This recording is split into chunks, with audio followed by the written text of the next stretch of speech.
डोडी सैवियन series के last part में हमने देखा था कि सैवियन को तोसियन गॉड का इनहेरिटेंस मिल चुका था और वो अब डोडी बनने की कोशिश कर रहा था। उधर सेंट्रल प्लेन्स में हुतिएंडी के फॉर्मेशन का कहर जारी था। अब देखते हैं कहानी में आगे क्या होता है। सारी जिंदगी इस कहर के सामने मिटती जा रही थी। पूरा सेंट्रल प्लेन्स 3 महीने तक खून के बादलों से ढका रहा, लेकिन बादल जरा भी कमजोर नहीं पड़े थे। 3 महीने में जो धरती रौनक और जिंदा दिली थी वो बर्बादी और वीरानी का मंजर बन गई थी। लोग घबराकर इधर उधर छुपने की जगह ढूंढ रहे थे। कुछ तो जमीन के नीचे भी छुप गए थे, ये सोच के कि शायद वहाँ वो इस तबाही से बच जाएंगे। आसमान पे डार्क ब्लड के क्लाउड्स छाए हुए थे। हवा में ब्लड की स्मेल भरी हुई थी। जमीन लाल हो चुकी थी। सेंट्रल प्लेन्स अब किसी शैतानों की धरती लग रहा था। ब्लड के सी में हर जगह सफेद हड्डियां तैर रही थी। आसमान में अजीब सी चीखें गूंज रही थी। जो भी उसको देख रहा था उन सबके रोंगटे खड़े हो गए थे। इतना बड़ा कत्लेआम तो डोची कॉन्टिनेंट की हिस्ट्री में कभी नहीं हुआ था, क्योंकि चाहे कितनी भी बड़ी लड़ाई हुई हो आम लोग उसमें शामिल नहीं थे। लेकिन इस बार हू क्लैन ने तो सारी हदें पार कर दी थी। लोगों के दिल में अब सिर्फ मायूसी बची थी। हर कोई ब्लड के बादलों को देख के कांप रहा था। टाइम के साथ साथ उस फॉर्मेशन की ताकत और भी डरावनी हो रही थी। सबको पता था जिस दिन हुतिएंडी अपनी ट्रेनिंग से बाहर निकला उस दिन इस दुनिया में कोई भी उसे रोक नहीं पाएगा। पूरा सेंट्रल प्लेन्स मौत और अंधेरे से ढक चुका था। निराशा इतनी गहरी थी कि ठंड न होते हुए भी लोग कांप रहे थे। अब हमें स्काई मैंसन अलायंस का हेडक्वार्टर दिखाया जाता है। वहाँ बहुत से लोग उस प्रोटेक्टिव बैरियर को पार करके हुतिएंडी के उस फॉर्मेशन की तरफ देख रहे थे। वहाँ देखते हुए जूकुन बोलता है, हुतिएंडी का ओरा और भी ज्यादा पावरफुल हो गया है। लगता है वो कामयाब होने ही वाला है। ये सुन के वहाँ खड़े बाकी लोगों के दिल की धड़कनें बढ़ गई थी। फिर अपने दांत पीसते हुए ली यिंग बोलता है, तो हम लोग क्या बस ऐसे ही खड़े हुए देखते रहेंगे? ऐसे बोलते टाइम ली यिंग के फेस पे गुस्सा नजर आ रहा था। उसको ऐसा फील हो रहा था जैसे वो कमजोर कछुए के जैसे अपने प्रोटेक्टिव बैरियर में छुप के बैठ गए हैं। उसकी बात सुन के गुयुआन ने अपना सिर हिलाया और धीरे से बोला, फॉर्मेशन पूरी तरह बन चुका है। सिर्फ ब्लड के क्लाउड्स में जमा हुई ऊर्जा ही हमारे लिए काफी है। अंदर घुसकर हुतिएंडी से लाइफ और डेथ की लड़ाई करना तो इम्पॉसिबल है। उसकी पावर अब हमारी सोच से भी ज्यादा है। हम बस उसकी बॉडी को कुछ देर तक रोक सकते हैं। उस पर हमला करना तो अब हमारे बस के बाहर की बात है। ये सब सुन के बाकी सभी के हाथ भिजते चले गए थे। वो सब अंदर से मायूस होकर टूट चुके थे। तभी यान जिन बोलता है, अलायंस के आसपास के हालत भी अब बिगड़ते ही जा रहे हैं। जो क्लैंस अलायंस में पनाह लेने आए थे वो सब आपस में ही लड़ने लगे हैं, जिससे उन्हें कोई सेफ जगह मिल सके। ये सुन के ली यिंग गुस्से में चिल्लाता है, बेकार के लोग। जब हम हू क्लैन से लड़ रहे थे तब ये साइड में खड़े होकर तमाशा देख रहे थे। अब जब खुद मुसीबत में हैं तो मुंह उठाकर हमारी सुरक्षा मांगने चले आए। ये सुन के सब मुस्कुरा देते हैं, क्योंकि उन्हें भी पता था कि वो सभी फ्रैक्शंस भला इतनी हिम्मत लाते कहाँ से जो वो हू क्लैन से लड़ पाते। फिर गुयुआन ने गहरी सांस ली और हल्की मुस्कान के साथ बोला, इतना निराश होने की जरूरत नहीं है। हमारे पास अभी भी एक उम्मीद बाकी है। ये सुनते ही सबको मानो वो आखिरी सहारा याद आ गया और उनकी आंखों में चमक लौट आई। हाँ, अभी उम्मीद जिंदा थी। अब तो हमें सिर्फ दुआ करनी होगी कि सैवियन सक्सेसफुली तोसियन गॉड के इनहेरिटेंस को प्राप्त कर ले। अब सिर्फ वही एक ऐसा है जो ये हालात बदल सकता है, वरना ये सेंट्रल प्लेन्स सच में खत्म हो जाएगा। फिर गुयुआन की आंखों में उस दुबले पतले लड़के की तस्वीर उभरी और फिर वो धीरे से बोला, मगर मुझे यकीन है वो हमें चमत्कार करके दिखाएगा। ये सुन के बाकी भी धीरे से बोलते हैं, अगर ऐसा हुआ तो फिर सभी के लिए अच्छा ही होगा। ये सुन के सभी के चेहरे पे चमक और एक मुस्कान आ गई थी। लेकिन बाहर के हालात अलग ही थे। गिनती के लोग उम्मीद पकड़े हुए थे। बाकी लाखों लोग डर और मायूसी के बीच पिस रहे थे। आसमान पर छाए ब्लड के बादल इतना ज्यादा प्रेशर डाल रहे थे कि किसी का भी दिमाग पागल हो जाए। 3 महीने, 4 महीने, 5 महीने और इसके बाद 6 महीने बीत गए। ब्लड के क्लाउड्स और ज्यादा गहरे होते चले गए। इतने घने की धूप तक आर पार नहीं जा रही थी। कभी कभी तो पूरा आसमान रेड लाइट से चमक उठता था और हर चमक के साथ ब्लड की स्मेल हर जगह फैल जाती। इसी दौरान और लोग स्काई मैंसन अलायंस के प्रोटेक्टिव बैरियर के भीतर घुसने लगे। भीड़ बढ़ती गई और उन ब्लड की रेज ने धीरे धीरे अपना निशाना बदल दिया और फाइनली वो सीधे प्रोटेक्टिव बैरियर पे गिरने लगी थी। स्काई मैंसन अलायंस में बहुत सारे पावरफुल लोग थे, इसलिए प्रोटेक्टिव बैरियर को संभाले रखना कोई बड़ी बात नहीं थी। लेकिन हर बार जब ब्लड रेज बैरियर से टकराती तो अंदर मौजूद लोगों में दहशत फैल जाती। आखिरकार उनके पास सिर्फ यही एक सहारा था। अगर ये बैरियर टूट गया तो सबकी लाशें भी उसी जमीन पर बिखरी मिलती जहाँ पहले से ही हजारों पड़ी थी। आधा साल इसी खौफ के साए में निकल गया। इस दौरान कोई बड़ी जंग नहीं हुई, लेकिन हवा में फैली ब्लड की स्मेल किसी भी जंग से ज्यादा पागल कर देने वाली थी। पहले तो ब्लड से बने क्लाउड्स आधे सेंट्रल प्लेन्स तक फैले थे। हू क्लैन का कोई भी बंदा नजर तक नहीं आया था। यहाँ तक कि हू तिएंडे की आवाज तक आसमान में नहीं गूंजी थी। लेकिन टाइम के साथ साथ ब्लड के उस समुद्र में जैसे ब्लड का ओरा और भी डरावना होता चला गया। फिर 7वें महीने में आसमान में फैले ब्लड के सी में अचानक हलचल होने लगी, लहरें उठी और उसी से एक बड़ा सा बवंडर बन गया। उस बवंडर से धीरे धीरे एक ब्लड से बना रेड लोटस बाहर निकला और उस लोटस पे एक बंदा बैठा हुआ दिखाई दे रहा था। उसके लाल बाल झरने के जैसे नीचे बह रहे थे, कुछ तो ब्लड के सी में गिरकर उसमें मिल रहे थे। वो बंदा ऐसे लग रहा था जैसे कोई डेविल अपने पंख फैला के पूरे समुद्र पे राज कर रहा हो। उसकी बंद आंखें धीरे धीरे खुलती हैं और उनमें से वो रेड लाइट निकलते ही वो ब्लड का सी पागलों की तरह उफान मारने लगा था। ये ताकत जो किसी को भी नशे में डुबो दे। उसकी आंखें खुलते ही पीछे की जगह फटने लगी। वहाँ पे एक और परछाई उभरी जिसकी पूरी बॉडी को ब्लैक फ्लेम्स ने ढक रखा था। हू तिएंडे का असली चेहरा अब सबके सामने था। अब नीली डेविलिंग फ्लेम हू तिएंडे को देख के बोलता है, लिंग क्लैन, सी क्लैन और याओ क्लैन के सभी लोगों को ब्लड पूल में फेंक दिया गया है। यहाँ तक कि हू क्लैन के भी 70% लोगों को ब्लड पूल में फेंक दिया गया है। लेकिन इससे क्लैन के अंदर काफी ज्यादा उथल पुथल मच गई है। ये सुन के हू तिएंडे की ब्लड जैसी रेड आंखें हल्के से चमकी और फिर वो थोड़ा सा मुस्कुराया। इसके बाद वो रेड ब्लड लोटस घूमने लगा और उसकी नजर सीधे नीलिटी डेविलिंग फ्लेम पे जाके टिक गई। उसकी नजरें पड़ते ही नीलिटी डेविलिंग फ्लेम की आंखों में जलती ब्लैक फ्लेम्स बेचैन होकर उछलने लगी थी। फिर धीरे से हू तिएंडे बोलता है, क्या बात है, कोई दिक्कत? ये सुनकर नीलिटी डेविलिंग फ्लेम की ब्लैक फ्लेम्स हल्की सी कांप सी गई थी। फिर हू तिएंडे हंसते हुए बोलता है, मुझे इस ब्लड पूल की एनर्जी में कुछ एक्स्ट्रा मिलावट लग रही है। ओह। फिर नीलिटी डेविलिंग फ्लेम की आंखों की ब्लैक फ्लेम्स अचानक से और तेजी से कांपने लगी थी। ये देख के हू तिएंडे की मुस्कान और ज्यादा बढ़ गई। उसने हाथ बढ़ाया और फिर ब्लड के समुद्र में जोर से पकड़ बनाई, जिससे पूरा ब्लड सी ही मचलने लगा था।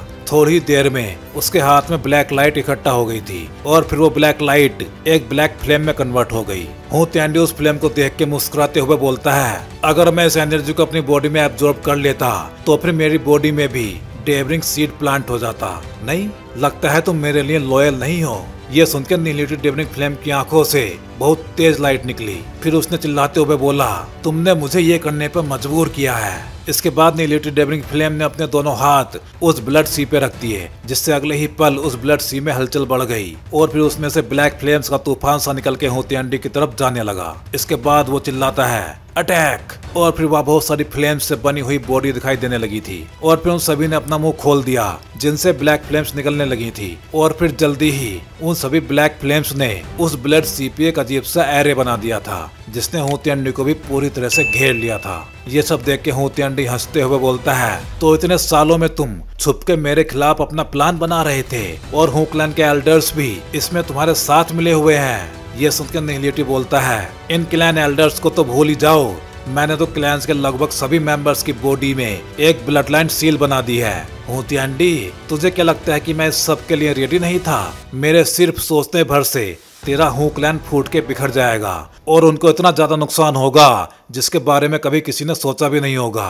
हू तिएंडे, मैं कभी इस हद तक जाना तो नहीं चाहता था, लेकिन क्योंकि तू भी मुझे मारने का प्लान कर रहा था, इसलिए अब मुझे दोष मत देना कि मैंने पहले हमला कर दिया। ये सुन के हू तिएंडे की आंखों में गुस्सा उतर आया था। फिर वो बोलता है, हू क्लैन की तबाही, लेकिन जब तक मैं जिंदा हूँ तब तक हू क्लैन को कुछ भी नहीं हो सकता।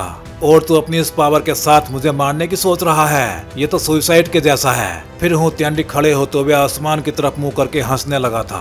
फिर वो अपना मुंह फैलाता है जिसमें से एक पावरफुल सक्शन फोर्स बाहर निकल रही थी और फिर वो एरे जिसने हू तिएंडे को घेर रखा था वो एक लाइट पिलर में बदल के उसके मुंह में समा गया था। इसके बाद हू तिएंडे की बॉडी से एक पावरफुल ओरा बाहर निकलता है, जिसकी वजह से उस ब्लड के सी से पावरफुल वेव्स बाहर आने लगी थी। अब हू क्लैन के उन सभी एल्डर्स को जो नीलिटी के साथ थे उनको उस ब्लड सी ने घेर लिया था, जिसके बाद वो सभी रेड कलर के बबल्स में कैद होते चले गए। और जब वो बबल्स फूटे तो उनके साथ वो एल्डर्स भी फूट के उस ब्लड के सी में मिल गए थे।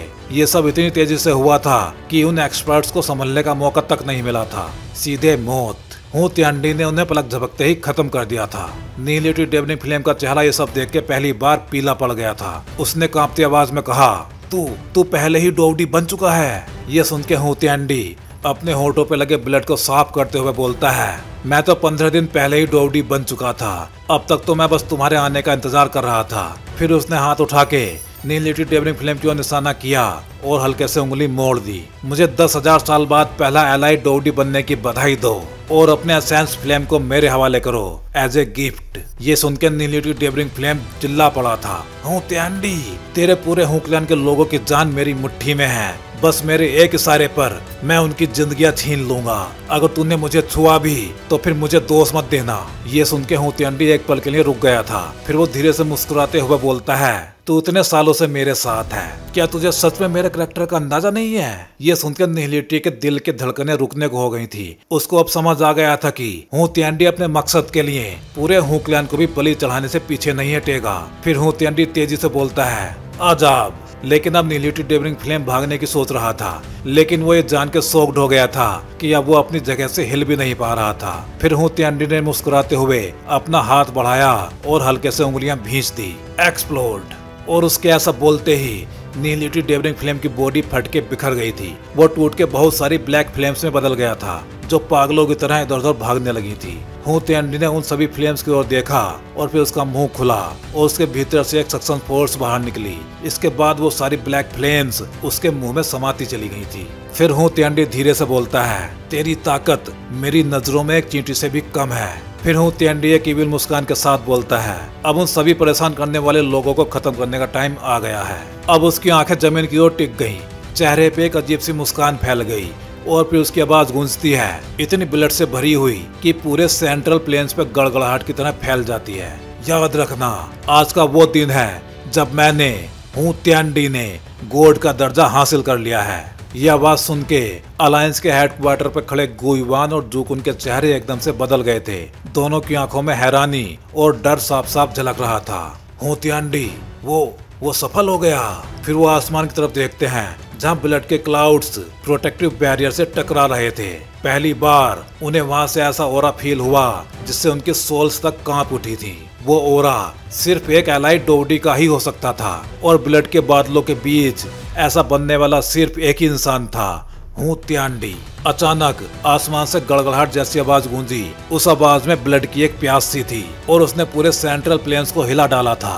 आज का दिन सब लोग याद रखना, क्योंकि आज मैं हुतियांडी फाइनली डोडी बन गया हूँ। पूरा अलायंस हेडक्वार्टर उस आवाज से कांप उठा था। हर तरफ हलचल मच गई थी। लोगों की आंखों में खौफ उतर आया था। हर कोई आसमान की तरफ देख रहा था, उस इंसान की ओर जिसका नाम अब सिर्फ एक शब्द नहीं था बल्कि एक शैतान की पहचान बन चुका था, हुतियांडी। फिर अचानक स्टार रेल्म में चेतावनी के सायरन गूंज उठे थे। अलायंस आर्मी हर डायरेक्शन से दौड़ पड़ी थी। पल भर में पूरा आसमान अलायंस आर्मी से भर गया था। सब हवा में उड़ रहे थे, हुतियांडी का सामना करने के लिए एकदम तैयार। सबसे आगे गुइवान, जूकुन और बाकी सभी पावरफुल लोग खड़े हुए थे। उनके चेहरे बेहद गंभीर थे। वो सब अपनी आंखें उठाते हैं तब उन्हें प्रोटेक्टिव बैरियर के बाहर ब्लड के क्लाउड्स दिखाई देते हैं। अब वहाँ ब्लड की स्मेल पहले से ज्यादा आ रही थी। गुइवान ने गहरी सांस ली। फिर वो बोलता है, ये ओरा ये सच में हुतियांडी का ही है। फिर उसने हाथ उठाया और एक तेज आवाज में बोला, सभी तैयार हो जाओ। इसके बाद आर्मी ने एक दहाड़ लगाई। उस दहाड़ से पूरा आसमान गूंज उठा था। उन सभी का ओरा वहाँ हर तरफ फैलता चला गया। फिर यान जिन बोलता है, अगर हमने इस बार उसे नहीं रोका तो पूरा डोची कॉन्टिनेंट ही हुतियांडी के हाथों में चला जाएगा और फिर कोई भी जिंदा नहीं बच पाएगा। ये सुन के सभी और ज्यादा सीरियस दिखाई देने लगे थे, क्योंकि ये सब सच था। हुतियांडी अब डोडी बन चुका था। वो अकेला पूरी अलायंस आर्मी के बराबर था। जरा सी चूक और ये सदियों पुरानी जंग यहीं खत्म हो सकती थी। तभी ली यिंग ने पूछा, xiaoyuan की कोई खबर? ये सुनकर गुइवान अपना सर हिलाते हुए बोलता है, नहीं, तो उसी एंसेंट गॉड का इनहेरिटेंस कोई मजाक नहीं है। उसमें टाइम लगता है, बहुत सारा टाइम। ये सुनकर ली यिंग बोलता है, लेकिन हमारे पास टाइम ही तो नहीं है। थोड़ी देर चुप रहने के बाद गुइवान गहरी आवाज में बोलता है, ऐसा नहीं है कि मैं xiaoyuan को बुलाना नहीं चाहता, पर तुम सब लोग जानते हो वो हमारी आखिरी उम्मीद है। जब तक वो डोडी नहीं बन जाता उसके आने का कोई भी फायदा नहीं होगा। अगर हमने उसे अभी बुला लिया तो उसकी ट्रेनिंग अधूरी रह जाएगी और उस टाइम हम खुद अपनी आखिरी उम्मीद को खो देंगे। ये सुन के यान जिन और बाकी सभी लोग बस भारी सांस लेते रह गए। उनके चेहरों पर वही बेबसी थी, लेकिन सब लोग जानते थे कि गुइवान सच बोल रहा था। फिर गुयुआन आगे बोलता है, हमारे तीनों क्लैंस की न्यू जनरेशंस को पहले ही सुरक्षित जगह पे भेज दिया गया है। कम से कम हमारी ब्लड लाइन तो बची रहेगी। इसलिए चाहे आज हम हार भी जाएं, अगर स्याव्यान सफल हुआ तो हमारी ब्लड लाइन जिंदा रहेगी। इसलिए उसे तब तक नहीं बुलाना जब तक वो डोवडी नहीं बन जाता। ये सुन के ली यिंग ने भी दांत भींचते हुए बोला, ठीक है, हमारे ली क्लैन में कोई भी डरपोक नहीं है। हूँ तिएंडी चाहे डोवडी ही क्यों ना बन गया हो, हम उसका सामना करेंगे। उसके बाद सुन के गुयुआन के दिल में उठा तूफान धीरे धीरे शांत हो गया था। फिर उसने आसमान की ओर देखा जहाँ ब्लड से बने क्लाउड्स अब और भी ज्यादा घने हो गए थे। टाइम आ गया था, अब बस अलायंस आर्मी के साथ जीना मरना ही बाकी बचा था। अब चारों तरफ ब्लड की स्मेल और सन्नाटा छा गया था, लेकिन यह सन्नाटा चैन देने वाला नहीं था। हर कोई महसूस कर रहा था कि जैसे तूफान अब बस आने ही वाला है। पूरा 1 घंटा ऐसे ही गुजर गया। फिर अचानक ब्लड से बने बादलों में हलचल होने लगी। आधे साल से आसमान पर छाए वो बादल धीरे धीरे छटने लगे थे और फिर उनमें तेज आंधी जैसी आवाज गूंजती है और इससे अगले ही पल ब्लैक फॉग से बनी बहुत सारी बॉडी वहां से निकलती हैं और चारों दिशाओं में फैल जाती हैं। अब वो सभी उस बैरियर से जाके टकरा गई थी और उनकी आंखें बैरियर में मौजूद सभी लोगों पे टिकी हुई थी। हूँ क्लैन आखिरकार आ ही गया। भीतर मौजूद कई लोगों के चेहरे पीले पड़ गए थे। भले ही सबको पहले ही ये पता था कि ये दिन आएगा, लेकिन जब वो दिन सच में आया तो उन सबके दिलों में हद से ज्यादा डर और निराशा भर गई थी। हू क्लैन की आर्मी आसमान में खड़ी हुई थी, लेकिन किसी ने भी कुछ नहीं कहा, बस अंदर मौजूद लोगों को देख रहे थे जैसे भूखे भेड़ियों का झुंड अपने शिकार को देखता है। फिर अचानक हू क्लैन की आर्मी के बीच एक रास्ता बन जाता है और दूसरी साइड से एक रेड लाइट लहराती हुई आगे आती है। फिर वो लाइट एक ब्लड लोटस में कन्वर्ट हो गई थी जो ब्लड की स्मेल से भरा हुआ था। वो लोटस हू क्लैन की आर्मी के सामने आसमान में आके रुक गया था। उस पर बैठा था एक इंसानी साया। उसके बाल बिखरे हुए थे, पूरी तरह से लाल। आसमान में फैली स्मेल अब और ज्यादा हो गई थी। फिर हवा चलती है और वो ब्लड की स्मेल आसमान में इकट्ठी होकर लाल बूंदों में बदल जाती है और फिर वहाँ पे ब्लड की बारिश स्टार्ट हो गई थी। लाल बूंदें आसमान से बरसकर प्रोटेक्टिव बैरियर से टकराने लगी थी। ये नजारा इतना भयानक था कि देखने वालों की सोल भी कांप गई थी। हूँ तिएंडी, गुयुआन और बाकी सबकी नजरें उस शख्स पे टिक गईं। उसके हाथ अनजाने में ही कस गए। वो ओरा, वो प्रेशर बहुत ही डरावना था। फिर हूँ तिएंडी बोलता है, गुयुआन तुम हार चुके हो। उसके लंबे बाल हवा में नाच रहे थे। उसकी आंखें खून जैसी लाल थीं, जो गुयुआन और बाकी आर्मी को देख के हंस रही थी। ये सब देख के गुयुआन गुस्से में चिल्ला के बोलता है, हूँ तिएंडी, एंशिएंट क्लैंस के बीच हमेशा एक समझौता रहा है कि हमारी लड़ाई में आम लोगों को चोट नहीं पहुंचेगी। तेरा ये कदम तुझे जरूर सजा दिलवाएगा। ये सुन के हूँ तिएंडी हंसते हुए बोलता है, मजाक मत कर गुयुआन, आज का मैं इस दुनिया से बहुत आगे निकल चुका हूँ। अब मुझे कौन सजा देगा? रूल्स हमेशा स्ट्रॉन्ग लोग ही बनाते हैं। आज से पूरा डोची कॉन्टिनेंट सिर्फ मेरे हू क्लैन का होगा। उसकी ब्लड की प्यास से भरी आवाज आसमान में गूंज उठी। लोगों के चेहरों का रंग उड़ गया था। हर किसी के दिल में खौफ था। अगर हू क्लैन ने सच में इस कॉन्टिनेंट पे कब्जा कर लिया तो पूरी दुनिया हमेशा खौफ और ब्लड के साए में जीने को मजबूर हो जाएगी। फिर हूँ तिएंडी बोलता है, मैं ही इस जंग का आखिरी विनर हूँ और आज गुयुआन मैं तुझे दिखाता हूँ डोवडी की असली ताकत क्या होती है। फिर आसमान से बरस रही खून की बारिश इकट्ठा होने लगी। वो सारा खून एक पतली सी रेड लाइट में बदल गया। फिर वो रेड लाइट बिजली की तरह चमकी और सीधे आसमान को चीरती हुई निकल गई। पूरा आसमान कांप उठा था। जहाँ जहाँ से वो रेड लाइट निकली वहाँ हवा में लाखों फीट लंबी काली लाइन बन गई थी। खुद स्पेस भी 2 पार्ट्स में बट गया था और अगले ही पल वो पावरफुल प्रोटेक्टिव बैरियर जिसे सैकड़ों पावरफुल लोगों ने मिलकर बनाया था, वो बिना कोई आवाज किए सीधे टुकड़े टुकड़े हो गया था। लाखों आंखें बस हैरानी और डर से देखती रह गईं। हूँ तिएंडी के सिर्फ एक ही अटैक ने सभी का हौसला तोड़ के बिखेर दिया था। प्रोटेक्टिव बैरियर टूटने के बाद वो खून की बारिश उन लोगों पे गिरने लगी थी। उसकी बदबू अब उनको उनकी मौत के जैसी लग रही थी। हूँ तिएंडी की इस पावर को देख के गुयुआन और जू कुन भी कांप से गए थे। फिर गुयुआन चिल्ला के बोलता है, सभी लोग फॉर्मेशन बनाओ। इसके बाद सभी की बॉडी से डोवची निकल के आसमान में फैलने लगी थी। फिर बहुत तेजी से गुयुआन के हाथों की सील चेंज होती हैं और फिर वो डोवची एक एनर्जी मिरर में चेंज होती चली गई थी जो 10,000 फीट तक फैला हुआ था। गु डी मिरर। फिर उस एंशिएंट मिरर से विनाश की लहरें फूटने लगी। उससे निकलती वेव्स इतनी ज्यादा पावरफुल थी कि हवा भी उनसे जलने लगी थी। गुयुआन और बाकी सब लोग जानते थे हूँ तिएंडी की ताकत के सामने नॉर्मल वार बेकार है, इसलिए उन्होंने अपने सबसे बड़े और पावरफुल अटैक को पहले ही कर दिया था। पूरे अलायंस के डोची और फॉर्मेशन की पावर एक जगह लगा दी थी। तभी अचानक गुयुआन के मुंह से ब्लड बाहर आता है और वो ब्लड सीधा उस मिरर में जाके समा जाता है और उसी पल वो मिरर चमक उठा। उसकी रोशनी इतनी थी मानो पूरा आसमान फट पड़ेगा। अब गुयुआन के हाथों की सील बहुत तेजी से चेंज होने लगी थी। फिर अचानक वो बड़ा सा मिरर कांपने लगता है। इसके बाद उसमें से एक लाइट पिलर बाहर निकलता है जो लाखों फीट लंबा था। जहाँ से वो गुजरा वहाँ हवा तक फट गई। आसमान मानो दो हिस्सों में बंटने लगा। पूरा सेंट्रल प्लेन्स उस नज़ारे को साफ देख रहा था। हर किसी की सांसें थम गई थी। सबके दिल में एक ही बात थी, इतना ताकतवर अटैक शायद हुतियंडी भी इसे रोक नहीं पाएगा। इसको देख के हुतियंडी बस मुस्कुरा रहा था। उसकी आंखों में कोई भी डर नहीं था। फिर उसके हाथ धीरे धीरे आगे बढ़ते हैं और उसकी एक उंगली उठती है और उस बिजली जैसे लाइट पिलर की ओर इशारा करती है। फिर वो बोलता है ब्रेक, और इसके बाद वहाँ पे एक चमत्कार सा हुआ। वो पावरफुल लाइट पिलर एक तेज आवाज करता हुआ हुतियंडी से 10 फीट पहले ही रुक गया था। फिर धीरे धीरे हुतियंडी की उंगली ने उस पिलर को छुआ, लेकिन इसके बाद भी वहाँ पे कोई भी धमाका नहीं हुआ, कोई भी शॉकवेव नहीं निकली। लेकिन फिर भी वो लाइट पिलर इंच इंच टूटने लगा और पल भर में ही लाखों टुकड़ों की तरह बिखर के आसमान से लाइट की बूंदों की तरह बरसने लगा था। नीचे खड़े सभी लोग बस हैरानी से देखते रह गए थे। वो अटैक जिसे उन्होंने अपनी आखिरी उम्मीद समझा था, हुतियंडी की एक उंगली से मिट्टी में मिल गया था। फिर हुतियंडी नीचे देखता है जहाँ गुयुआन का चेहरा एक्सप्रेशन लेस था। फिर वो ठंडी मुस्कान के साथ बोलता है, गुयुआन, इस लड़ाई का आखिरी विनर मैं ही रहूंगा।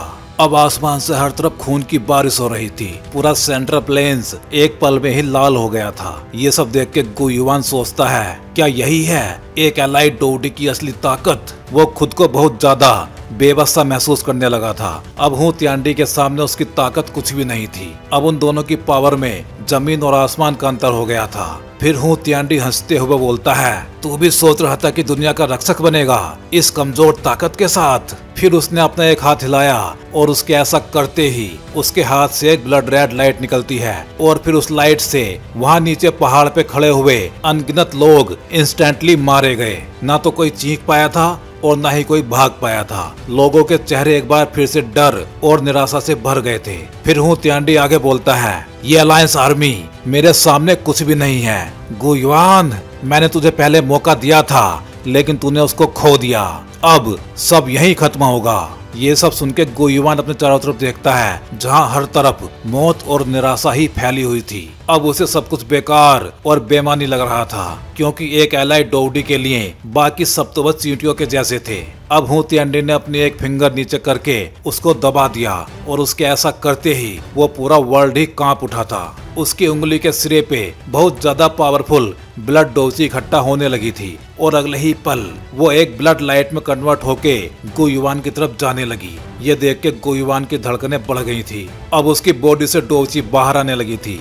गुयुआन अब नेचुरल एनर्जी को अपनी प्रोटेक्शन के लिए यूज करने ही वाला था, लेकिन तभी वहाँ हुतियंडी की आवाज गूंजती है, हॉल्ट। ये सुनते ही गुयुआन हक्का बक्का रह गया था, क्योंकि उसने सेंस किया था कि अब उसका कनेक्शन नेचुरल एनर्जी से कट चुका था। ये सब देख के गुयुआन शॉक्ड हो गया था, क्योंकि एक एलाइड डोसेंग की डोची सिर्फ उसकी बॉडी में ही नहीं होती है, बल्कि उसकी रियल पावर तो यही होती है कि वो नेचुरल एनर्जी को अपने हिसाब से मैनिपुलेट कर सकता है। लेकिन हुतियंडी के सिर्फ एक ही वर्ड ने उसकी ये पावर ही छीन ली थी। अब गुयुआन ऐसा हो गया था जैसे किसी ने उसके दोनों हाथ काट दिए हों। फिर गुयुआन चिल्ला के बोलता है, गुडी सैटरिंग ब्लैक फिंगर। और गुयुआन के ऐसा बोलते ही वहाँ एक पावरफुल फिंगर अटैक दिखाई देने लगा था और फिर हुतियंडी की वो रेड लाइट और गुयुआन का वो फिंगर अटैक आपस में टकरा जाते हैं। लेकिन फिर अगले ही पल गुयुआन का वो अटैक टूट के बिखर गया था और वो लाइट गुयुआन से जाके टकरा गई थी, जिसके बाद गुयुआन मुंह से बहुत सारा ब्लड उगल देता है। फिर गुयुआन इस अटैक के धक्के से पीछे गिरता ही चला गया था। उसको रोकने के लिए जोकुन को आगे आना पड़ गया था, तब जाके गुयुआन रुक पाया था। फिर हुतियंडी हल्की हंसी के साथ बोलता है, एक डोडी इस पूरी दुनिया पर राज करता है। मेरे सामने नेचुरल एनर्जी को कंट्रोल करने की कोशिश करना तो बहुत ही नादानी वाला कदम था। इतना बोल के उसने अचानक अपना हाथ आसमान की ओर उठाया और घने खून जैसे बादल की तरफ इशारा किया। फिर उसने धीरे से अपनी मुट्ठी भींची और फिर अगले ही पल वो क्लाउड्स जैसे मचलने लगे थे। अचानक गड़गड़ाहट गूंजी और आसमान से एक ब्लड लाइटनिंग नीचे आने लगी। फिर वो एम्प्टी स्पेस को चीरती हुई अलायंस आर्मी पे टूट पड़ी थी। तभी गुइवान अपने होठों से खून को पहुंचते हुए चिल्लाता है, सब लोग फॉर्मेशन बनाओ और अटैक करो। अगर वो लाइटनिंग सीधे अलायंस आर्मी पे गिर जाती तो जरूर भारी तबाही होती और कई लोगों की जान चली जाती। अलायंस आर्मी तुरंत सतर्क हो गई थी। सबने मिलकर अपनी डोची इकट्ठा की और एक बड़ा सा डोची से बना ड्रैगन बना दिया। अब वो ड्रैगन स्काई की ओर जा रहा था और फिर अगले ही पल वो उस ब्लडी लाइटनिंग से जाके टकरा गया। आसमान में दोनों पावरफुल अटैक टकरा गए थे और उनकी टक्कर से इतनी तेज रोशनी फैली कि पूरा सेंट्रल प्लेन्स चमक उठा। लेकिन ये टक्कर ज्यादा देर तक चली नहीं। वह ब्लडी लाइटनिंग बहुत ज्यादा पावरफुल थी और उसने जबरदस्ती उस डोची से बने ड्रैगन को चीर के बिखेर दिया था। इससे अलायंस आर्मी के बहुत से पावरफुल लोगों को तगड़ा झटका लगा था और वो सब अपने मुंह से ब्लड उगल देते हैं। और तभी सबके मन में सिर्फ एक ही ख्याल आया था, सिर्फ एक आदमी पूरी अलायंस आर्मी पे भारी पड़ रहा है। एक अलाइड डोडी की ताकत सचमुच बहुत ज्यादा डरावनी हो सकती है। ये सोच के सभी के दिल कांप उठे थे। चाहे आर्मी कितनी भी बड़ी क्यों ना हो, उस पावर के सामने बिल्कुल छोटी लग रही थी। गुइवान और जोकुन ने एक दूसरे की तरफ देखा। दोनों की आंखों में साफ साफ हैरानी झलक रही थी। उन्होंने पहले ही मान लिया था कि एक डोडी बहुत ज्यादा खतरनाक होता होगा, लेकिन जब उन्होंने अपनी आंखों से देखा तो उनको उस पर भी यकीन करना मुश्किल हो गया था। इतने सारे एक्सपर्ट्स को साथ लाने के बाद भी वो हुतियांडी को रोक भी नहीं पाए थे। डोडी सचमुच बहुत ही डरावना है, ये बोल के यानजिन के एक्सप्रेशंस चेंज हो गए थे। उस पावर के सामने उनके जीतने की कोई भी संभावना थी ही नहीं। तभी गुइवान दांत भींचते हुए बोलता है, सिचुएशन चाहे कैसे भी हो, अगर हम स्यावियान के आने तक इस लड़ाई को खींच पाए तो हालात बदल सकते हैं। यानजिन और बाकी सब ये सुनकर थोड़े से हंस देते हैं। वो भी जानते थे कि इस लड़ाई को लंबा खींचना उनके बस में था ही नहीं। हुतियांडी की पावर के सामने उनकी सारी कोशिश लगभग बेकार थी। इसी बीच बगल में खड़ी जियान एकदम से एक्साइटेड होकर बोलती है, हमें बस थोड़ा सा और टाइम चाहिए। मुझे साफ साफ महसूस हो रहा है कि जो ड्रैगन सील मैंने स्यावियान के शरीर में छोड़ा था वो धीरे धीरे फेड होता जा रहा है। ऐसा प्रेशर कोई नॉर्मल डोसांग पैदा ही नहीं कर सकता, क्योंकि स्यावियान और जियान उस ड्रैगन सील के जरिए जुड़े हुए थे। भले ही जियान उसकी पूरी सिचुएशन नहीं जान सकती थी, लेकिन उस ड्रैगन सील से उठती उन पावरफुल वेव्स के सहारे वो अंदाजा लगा पा रही थी कि स्यावियान की पावर किस लेवल तक पहुंच चुकी है। ये सुनकर गुइवान और बाकी सभी के दिल की धड़कनें बढ़ गई थी। उनकी आंखों में जो पहले उदासी थी उसमें अब उम्मीद दिखाई देने लगी थी। शायद ये अब तक की सबसे अच्छी खबर थी जो उन्हें मिली थी। तो फिर चाहे कुछ भी हो जाए, आज हमें हुतियांडी को हर कीमत पे रोकना ही होगा। जोकुन ने आसमान की ओर देखा। वहाँ हुतियांडी ब्लड लोटस पे खड़ा हुआ था। उसका फेस किसी टेबल के जैसे लग रहा था। फिर जोकुन गुस्से में चिल्लाता है, गुइवान, अलायंस आर्मी को फिर से इकट्ठा करो, मैं हुतियांडी से लड़ूंगा। ये कहते ही जोकुन ने गुइवान का जवाब भी नहीं सुना और उसकी बॉडी सीधा आसमान की ओर उछल गई। पल भर में उसका शरीर मुड़ा और देखते ही देखते आसमान में एक बड़ा सा ड्रैगन दिखाई देने लगा था। उसकी बॉडी से निकलती पावरफुल वेव्स से वहाँ फैली खून की गंध भी कुछ हद तक कम हो गई थी। हुतियांडी ने ऊपर तैरते उस बड़े से ड्रैगन को देखा, लेकिन उसको देख के उसकी आंखों में चमक बढ़ गई थी। फिर वो हंसते हुए बोलता है, एंसेंट वही ड्रैगन ट्राइब, मैं अभी डोडी के लेवल पे पहुंचा ही हूँ और मुझे एक सवारी की जरूरत है। अगर तुम मेरे सामने झुक जाओ तो मैं तुम्हारे एंसेंट वही ड्रैगन ट्राइब को छोड़ दूंगा। क्यों, कैसा ऑफर है? हुतियांडी की बात सुन के जोकुन ने कोई भी जवाब नहीं दिया।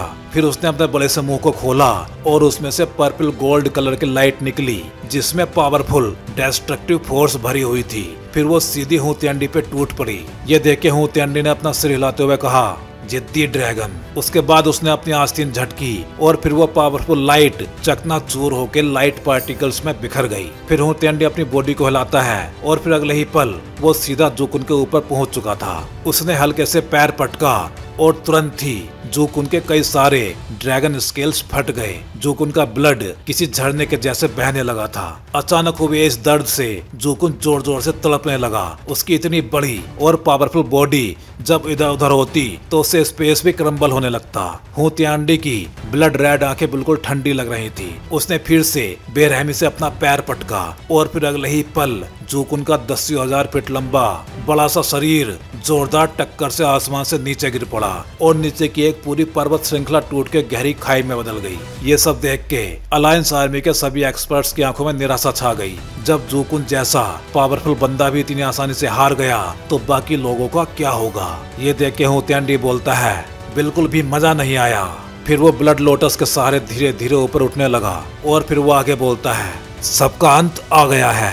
मुझे सेंट्रल प्लेन्स नाम कभी पसंद ही नहीं था, इसलिए आज पूरा सेंट्रल प्लेन्स ही मिटा दिया जाएगा। और ऐसा बोलते ही हुतियांडी ने धीरे से अपना हाथ उठाया और आसमान में फैले ब्लडी क्लाउड्स की ओर इशारा किया। फिर वो हंसते हुए अपना हाथ झटक देता है। हुतियांडी के इशारे से वो डांस ब्लडी क्लाउड्स पागलों की तरह मचलने लगे थे। उनमें इतनी ज्यादा एनर्जी इकट्ठा होने लगी कि जिसको देख के शरीर भी सुन्न हो जाए। और फिर अगले ही पल अनगिनत ब्लडी रेड लाइटनिंग वहाँ पे चमकने लगी थी और बादलों से बाहर दिखाई देने लगी थी। ये सारी ब्लड जैसी लाइटनिंग जो डिस्ट्रक्टिव फोर्स से भरी हुई थी सीधे सेंट्रल प्लेन पे टूट पड़ी। पल भर में पूरी जमीन कांप उठी, जगह जगह से फट गई। जहाँ भी वह लाइटनिंग गिरी वहाँ की धरती पूरी तरह फट के बर्बाद हो गई थी। यहाँ तक कि गहराई में छिपी जगह भी खुद फट पड़ी थी। अलायंस का जो प्रोटेक्टिव बैरियर था वो पहले ही टूट चुका था। इसके बाद जैसे ही खून की बारिश होना स्टार्ट हुई वैसे ही लाखों करोड़ों लोगों के शरीर एक एक करके फटने लगे थे। पलक झपकते ही पूरा इलाका चिपचिपे खून से भर गया था। लाखों लोग पागलों के जैसे अलायंस हेडक्वार्टर की ओर भागने लगे थे। सीन बिल्कुल ऐसे था मानो पिरले आ गई हो। ये देख के गुइवान चिल्लाता है, बास्टर्ड। गुइवान की आंखें गुस्से और दर्द से लाल हो गई थी। उसने देखा था कि कई एक्सपर्ट्स सीधा उस ब्लडी लाइटनिंग से टकराए और बिना किसी आवाज के उनके शरीर ही नहीं बल्कि उनकी सोल भी पल भर में ब्लडी फॉग में बदल गई थी। ये सब देख के हुतियांडी की आंखों में फैली ब्लडी लाइट और भी ज्यादा तेज हो गई थी। वह ब्लडी लाइटनिंग से भरे स्काई में खड़ा हुआ पूरे सेंट्रल प्लेन्स को समुद्र सा ब्लड में डूबता देख पागलों की तरह हंस रहा था। ऐसा लग रहा था जैसे नरक से कोई डेविल निकल कर धरती पे आ गया हो। ये सब देख के गुइवान चिल्लाता है, अलायंस आर्मी पीछे हटो और अपने आप को बचाओ। गुइवान की आवाज फटी हुई सी थी जब उसने आदेश दिया। लगातार बरसती ब्लडी लाइटनिंग के नीचे अलायंस आर्मी के लोग बहुत ही बुरी मौत मर रहे थे। ना जाने कितने ही एक्सपर्ट्स वहीं ढेर हो गए थे। अब उनके पास सिर्फ एक ही रास्ता था, डिफेंस लाइन को छोटा करना और पूरी ताकत से डटे रहना। जियान और बाकी लेडीज उस भयानक खून के समंदर को देख रही थी। उनकी आंखों में डर और निराशा साफ साफ झलक रही थी। दांत आपस में भिचे हुए थे, उनके होठ तक खून से सन गए थे। काइलिन ने जियाओ जियाओ को कसकर अपनी गोद में छुपा लिया था। उसने उसे इतनी मजबूती से थाम रखा था कि वो इस डरावने नरसंहार को देख भी ना सके। डरते हुए जियाओ जियाओ काइलिन से बोल रही थी, मम्मी क्या डैडी आएंगे? जियाओ जियाओ का छोटा सा चेहरा काइलिन के कंधे से लगा हुआ था। उसका नन्हा शरीर हल्के हल्के से कांप रहा था। ये सुन के काइलिन ने उसे थपथपाते हुए धीरे से बोला, मेरी प्यारी बच्ची, डैडी जरूर आएंगे। तुम्हारे डैडी को जियाओ जियाओ को प्रोटेक्ट करने के लिए आना ही होगा। लेकिन जैसे ही काइलिन ने ये वर्ड्स बोले थे वैसे ही उसने अचानक जियाओ जियाओ की बॉडी से एक बहुत टेरिफाइंग एनर्जी निकलते हुए महसूस की। कुछ ही पलों में वो पावर काइलिन की अपनी ताकत से भी कई गुना आगे निकल गई थी। जैसे ही जियाओ जियाओ का ओरा आसमान छूने लगा था उसी वक्त जियाओ जैन, जियाओ डिंग, जियाओ ली और बाकी लोगों के शरीर भी पल भर में 1 इंच लंबे हो गए थे। उनका ओरा भी बहुत तेजी से पावरफुल होने लगा था। ये सब सेंस करके गुइवान की आंखें फैल गई और वो चौंकते हुए बोलता है, ये तो ब्लड लाइन की पावर है। इनकी बॉडी में छिपी डोडी ब्लड लाइन एक्टिवेट हो गई है। उसके चेहरे पे हैरानी के साथ साथ खुशी भी झलक रही थी। फिर उसने अचानक आसमान की ओर देखा और तभी आसमान में परत दर परत चमकदार फ्लेम्स फैल गई। वो फ्लेम्स मिलके एक बड़े से फायर बैरियर में बदल गई थी जिसने पूरे स्काई मैंसन अलायंस के 5000 किलोमीटर एरिया को ढक लिया था। लेकिन फिर वो ब्लडी लाइटनिंग उस फायर बैरियर से जाके टकरा जाती है। लेकिन इस बार वो फायर बैरियर को तोड़ नहीं पाई थी। उल्टा उस फायर ने ब्लडी लाइटनिंग को ही निगल के राख में बदल दिया था। पूरा आसमान आग की लपटों से जलने लगा था और फिर उन फ्लेम्स ने धीरे धीरे एक शेप लेनी स्टार्ट कर दी थी। एक इंसान की शेप जिसकी पूरी बॉडी पावरफुल फ्लेम से ढकी हुई थी। उसको देख के गुइवान और बाकी सभी के चेहरे पे खुशी झलक उठी थी, जैसे किसी आपदा से बच के जीवन मिल गया हो। फिर उन लोगों ने उस फ्लेम की तरफ देखा और बोले, श्याव्यान, अब हम अपनी लिमिट तक पहुंच चुके हैं। अब आगे सब तुम्हारे ऊपर है। तो भाई लोग, इस वीडियो में बस इतना ही। अब अगले वीडियो में हमें दिखाई देंगे दो डोडी लड़ते हुए, और ये लड़ाई काफी लंबी चलेगी। मैं ट्राई करूंगा इसको एक ही पार्ट में लाने की, लेकिन देखते हैं क्या होता है। चलिए फिर जल्दी ही मिलते हैं अगले वीडियो में।